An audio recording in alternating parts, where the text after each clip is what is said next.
বিভিন্ন দেশে সৃষ্টি করা হলো, কেমন বিভিন্ন আবহাওয়া তৈরি করা হলো, কেন বিভিন্ন জনপদে তাদেরকে সৃষ্টি করা হলো? বিশ্ব স্রষ্টা বলছেন যে তারা যাতে তারা পরস্পরকে চিনতে পারে। এই লোকটা ভারতের মানুষ, এই লোকটা বাংলাদেশের মানুষ, এই দেশটা জাপানের মানুষ, তাদের চেহারা রং সেই রূপভাবে করা হলো, আর তাদের ভাষাও সেই রূপভাবে করা হলো যাতে তারা পরস্পরকে চিনতে পারে। ইন্না আক্রামাকুম ইনদাল্লাহি আতকাকুম, বলছে তোমাদের মধ্যে সর্বশ্রেষ্ঠ সেই হবে যে হলো সবচেয়ে সৎপরায়ণ। বলছে তোমাদের মধ্যে সর্বশ্রেষ্ঠ মানুষ হবে কে? বলছে একটা রিক্সাওয়ালা, সে একদিন রাতের অন্ধকারে সে রিক্সা চালিয়ে যাচ্ছিল, আর এই কেশরী কুন্দার মোড়ে দেখতে পেল 1 লাখ টাকার বান্ডেল পড়ে আছে। বলছে সেই 1 লাখ টাকার বান্ডেল সে ছুঁয়ে ভাবতে লাগলো এটা কার বান্ডেল। তো সে নিজে সেটাকে আত্মসাৎ করলো না, সে মাইক দিয়ে ঘোষণা করলো যে একটা 1 লাখ টাকার বান্ডেল পাওয়া গেছে, যা যে তার উপযুক্ত প্রমাণ দিতে পারবে, বলছে তাকে তার 1 লক্ষ টাকার বান্ডেল দিতে হবে। ওই রিক্সাওয়ালাটা কিন্তু প্রধানমন্ত্রীর চেয়ে শ্রেষ্ঠ হয়ে গেল, যেটা কি গভর্নমেন্টের এক্সচেকার থেকে বিভিন্ন দেশের প্রধানমন্ত্রীরা টাকা আত্মসাৎ করে, বলছে তার চেয়ে শ্রেষ্ঠ হয়ে গেল ওই রিক্সাওয়ালাটা। সেই জন্য সেই শ্রেষ্ঠত্বেরা আজকে আমরা হারিয়ে ফেলেছি। গান্ধীজি যখন ভারতবর্ষ স্বাধীন হলো, গান্ধীজিকে জিজ্ঞাসা করা হলো, রিপোর্টাররা সব জিজ্ঞাসা করলেন যে এত বড় দেশ আর এত মানুষ, এত ভাষা, বলে এত ধর্ম আপনি চালাবেন কি করে ভারতবর্ষটাকে? এ রাষ্ট্র চলবে কি করে?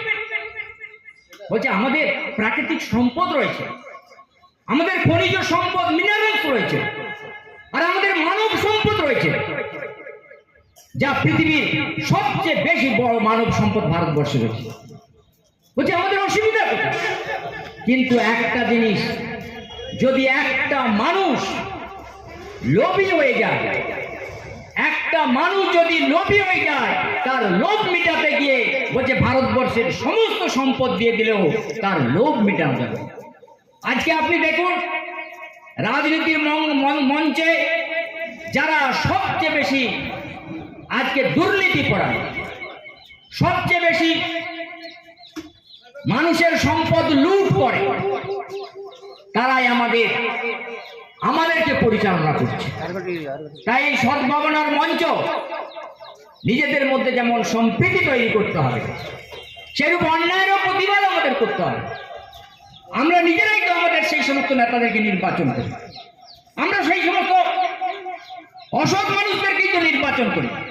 তাই নির্বাচন করতে হবে কাকে? যাকে সৎ মানুষ হবে। তাই গান্ধীজি আমাদেরকে বলেছিলেন, বলছে এই দেশটা গঠনের কোনো অসুবিধা নয়, যদি একটা মানুষও লোভী হয়ে যায় তাহলে এই দেশের অগ্রগতি স্তব্ধ হয়ে যায়। আজ আমরা তাই দেখছি। আজ আমাদের ভারতবর্ষ সেই আজকে কোথায় যাচ্ছে? ভারতবর্ষ ক্রাইম সে কোথায় যাচ্ছে? সেজন্য আমাদের ভারতবর্ষের ইতিহাস আমাদের জানতে হবে, ভারতবর্ষের মানুষকে জানতে হবে, ভারতবর্ষের ধর্মকে জানতে হবে, ভারতবর্ষের ভাষাকে জানতে হবে, যে সমস্ত আমাদের এই ভারতবর্ষের সম্পদ।